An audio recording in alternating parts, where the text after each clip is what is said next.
I Am That talks with Sri Nisargadatta Maharaj. Chapter 34, Mind is Restlessness Itself. Questioner, I am a Swede by birth. Now I am teaching Hatha Yoga in Mexico and in the States. Maharaj, where did you learn it? Questioner, I had a teacher in the States, an Indian Swami. Maharaj, what did it give you? Questioner, it gave me good health and a means of livelihood. Maharaj, good enough. Is it all you want? Questioner, I seek peace of mind. I got disgusted with all the cruel things done by the so-called Christians in the name of Christ. For some time I was without religion. Then I got attracted to yoga. Maharaj, what did you gain? Questioner, I studied the philosophy of yoga and it did help me. Maharaj, in what way did it help you? By what signs did you conclude that you have been helped? Questioner, good health is something quite tangible. Maharaj, no doubt it is very pleasant to feel fit. Is pleasure all you expected from yoga? Questioner, the joy of well-being is a reward of Hatha Yoga. But yoga in general yields more than that. It answers many questions. Maharaj, what do you mean by yoga? Questioner, the whole teaching of India, evolution, reincarnation, karma, and so on. Maharaj, all right, you got all the knowledge you wanted, but in what way are you benefited from it? Questioner, it gave me peace of mind. Maharaj, did it? Is your mind at peace? Is your search over? Questioner, no, not yet. Maharaj, naturally, there will be no end to it because there is no such thing as peace of mind. Mind means disturbance. Restlessness itself is mind. Yoga is not an attribute of the mind, nor is it a state of mind. Questioner, some measure of peace I did derive from yoga. Maharaj, examine closely and you will see that the mind is seething with thoughts. It may go blank occasionally, but it does it for a time and reverts to its usual restlessness. A becalmed mind is not a peaceful mind. You say you want to pacify your mind. Is he who wants to pacify the mind himself peaceful? Questioner, no, I am not at peace. I take the help of yoga. Maharaj, don't you see the contradiction? For many years you sought your peace of mind. You could not find it, for a thing essentially restless cannot be at peace. Questioner, there is some improvement. Maharaj, the peace you claim to have found is very brittle, and any little thing will crack it. What you call peace is only absence of disturbance. It is hardly worth the name. The real peace cannot be disturbed. Can you claim a peace of mind that is unassailable? Questioner, I am striving. Maharaj, striving too is a form of restlessness. Questioner, so what remains? Maharaj, the self does not need to be put to rest. It is peace itself, not at peace. Only the mind is restless. All it knows is restlessness, with its many nodes and grades. The pleasant are considered superior, and the painful are discounted. What we call progress is merely a changeover from the unpleasant to the pleasant. But changes by themselves cannot bring us to the changeless, for whatever has a beginning must have an end. The real does not begin. It only reveals itself as beginningless and endless, all-pervading, all-powerful, immovable prime mover, timelessly changeless. Questioner, so what has one to do? Maharaj, through yoga you have accumulated knowledge and experience. This cannot be denied. But of what use is it all to you? Yoga means union, joining. What have you reunited, rejoined? Questioner, I am trying to rejoin the personality back to the real self. Maharaj, the personality is but a product of imagination.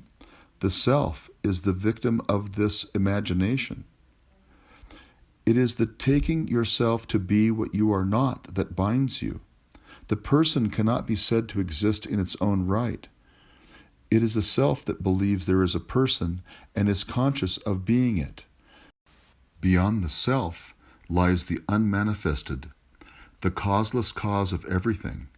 Even to talk of reuniting the person with the self is not right, because there is no person, only a mental picture given a false reality by conviction. Nothing was divided, and there is nothing to unite. Questioner: Yoga helps in the search for and the finding of the self. Maharaj: you can find what you have lost, but you cannot find what you have not lost. Questioner: had I never lost anything, I would have been enlightened, but I am not. I am searching. Is not my very search a proof of my having lost something? Maharaj: it only shows that you believe you have lost. But who believes it? And what is believed to be lost? Have you lost a person like yourself? What is the self you are in search of? What exactly do you expect to find? Questioner: the true knowledge of the self. Maharaj: the true knowledge of the self is not a knowledge. It is not something that you find by searching, by looking everywhere. It is not to be found in space or time. Knowledge is but a memory, a pattern of thought, a mental habit. All these are motivated by pleasure and pain. It is because you are goaded by pleasure and pain that you are in search of knowledge. Being oneself is completely beyond all motivation. You cannot be yourself for some reason. You are yourself, and no reason is needed. Questioner: by doing yoga I shall find peace. Maharaj: can there be peace apart from yourself? Are you talking from your own experience or from books only? Your book knowledge is useful to begin with, but soon it must be given up for direct experience, which is by its very nature inexpressible. Words can be used for destruction also. Of words, images are built. By words, they are destroyed.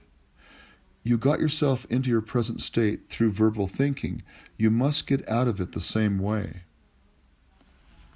Questioner: I did attain a degree of inner peace. Am I to destroy it? Maharaj: what has been attained may be lost again. Only when you realize the true peace, the peace you have never lost, that peace will remain with you, for it was never away. Instead of searching for what you do not have, find out what it is that you have never lost. That which is there before the beginning and after the ending of everything, that to which there is no birth nor death, that immovable state which is not affected by the birth and the death of a body or a mind, that state you must perceive. Questioner: what are the means to such perception? Maharaj: in life nothing can be had without overcoming obstacles. The obstacles to the clear perception of one's true being are desire for pleasure and fear of pain. It is the pleasure-pain motivation that stands in the way. The very freedom from all motivation, the state in which no desire arises, is the natural state. Questioner: such giving up of desires, does it need time? Maharaj: if you leave it to time, millions of years will be needed. Giving up desire after desire is a lengthy process, with the end never in sight. Leave alone your desires and fears. Give your entire attention to the subject, to him who is behind the experience of desire and fear. Ask, who desires? Let each desire bring you back to yourself. Questioner: the root of all desires and fears is the same, the longing for happiness. Maharaj: the happiness you can think of and long for is merely physical or mental satisfaction. Such sensory or mental pleasure is not the real, the absolute happiness. Questioner: every sensory and mental pleasures and the general sense of well-being which arises with physical and mental health must have their roots in reality. Maharaj: they have their roots in imagination. A man who is given a stone and assured that it was a priceless diamond will be mightily pleased until he realizes his mistake. In the same way, pleasures lose their tang and pains their barb when the self is known. Both are seen as they are, conditional responses, mere reactions, plain attractions and repulsions, based on memories or preconceptions. Usually pleasure and pain are experienced when expected. It is all a matter of acquired habits and convictions. Questioner: well, pleasure may be imaginary, but pain is real. Maharaj: pain and pleasure go always together. Freedom from one means freedom from both. If you do not care for pleasure, you will not be afraid of pain. But there is happiness which is neither, which is completely beyond. The happiness you know is describable and measurable. It is objective, so to say, but the objective cannot be your own. It would be a grievous mistake to identify yourself with something external. This turning up of levels leads nowhere. Reality is beyond the subjective and the objective, beyond all levels, beyond every distinction.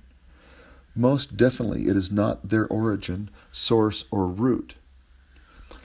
These come from ignorance of reality, not from reality itself, which is undescribable, beyond being and non-being. Questioner: many teachers have I followed and studied many doctrines, yet none gave me what I wanted. Maharaj: the desire to find the self will be surely fulfilled, provided you want nothing else. But you must be honest with yourself and really want nothing else. If in the meantime you want many other things and are engaged in their pursuit, your main purpose may be delayed until you grow wiser and cease being torn between contradictory urges. Go within without swerving, without ever looking outward. Questioner: but my desires and fears are still there. Maharaj: were they but in your memory? Realize that their root is in expectation born of memory, and they will cease to obsess you. Questioner: I have understood very well that social service is an endless task, because improvement and decay, progress and regress go side by side. We can see it on all sides and on every level. What remains? Maharaj: whatever work you have undertaken, complete it. Do not take up new tasks unless it is called for by a concrete situation of suffering and relief from suffering. Find yourself first, and endless blessings will follow. Nothing profits the world as much as the abandoning of profits. A man who no longer thinks in terms of loss and gain is the truly non-violent man, for he is beyond all conflict. Questioner: yes, I was always attracted by the idea of non-violence. Maharaj: primarily, ahimsa means what it says, don't hurt. It is not doing good that comes first, but ceasing to hurt, not adding to suffering. Pleasing others is not ahimsa. Questioner: I am not talking of pleasing, but I am all for helping others. Maharaj: the only help worth giving is freeing from the need of further help. Repeated help is not help at all. Do not talk of helping another unless you can put him beyond all need of help. Questioner: how does one go beyond the need of help? And how can one help another to do so? Maharaj: when you have understood that all existence, in separation and limitation, is painful, and when you are willing and able to live integrally with oneness and with all of life, as pure being, you have gone beyond all need of help. You can help another by precept and example, and, above all, by your being. You cannot give what you do not have, and you don't have what you are not. You can only give what you are, and of that you can give limitlessly. Questioner: is it true that all existence is painful? Maharaj: What else can be the cause of this universal search for pleasure? Does a happy man seek happiness? How restless people are, how constantly on the move. It is because they are in pain and they seek relief in pleasure. All the happiness they can imagine is in the assurance of repeated pleasure. Questioner: if what I am as I am, the person I take myself to be, cannot be happy, then what am I to do? Maharaj, you can only cease to be as you seem to be now. There is nothing cruel in what I say. To wake up a man from a nightmare is compassion. You came here because you are in pain, and all I say is, wake up, know yourself, be yourself. The end of pain lies not in pleasure. When you realize that you are beyond both pain and pleasure, aloof and unassailable, then the pursuit of happiness ceases, and the resultant sorrow too. For pain aims at pleasure, and pleasure ends in pain, relentlessly. Questioner: in the ultimate state, can there be no happiness? Maharaj: nor sorrow, only freedom. Happiness depends on something or other, and can be lost. Freedom from everything depends on nothing and cannot be lost. Freedom from sorrow has no cause, and therefore cannot be destroyed. Realize that freedom. Questioner: am I not born to suffer as a result of my past? Is freedom possible at all? Was I born of my own will? Am I not just a creature? Maharaj: what is birth and death but the beginning and ending of a stream of events in consciousness? Because of the idea of separation and limitation, they are painful. Momentary relief from pain we call pleasure, and we build castles in the air hoping for endless pleasure, which we call happiness. It is all misunderstanding and misuse. Wake up, go beyond, live really. Questioner: my knowledge is limited, my power negligible. Maharaj: being the source of both, the self is beyond both knowledge and power. The observable is in the mind. The nature of the self is pure awareness, pure witnessing, unaffected by the presence or absence of knowledge or liking. Have your being outside this body of birth and death, and all your problems will be solved. They exist because you believe yourself born to die. Undeceive yourself and be free. You are not a person.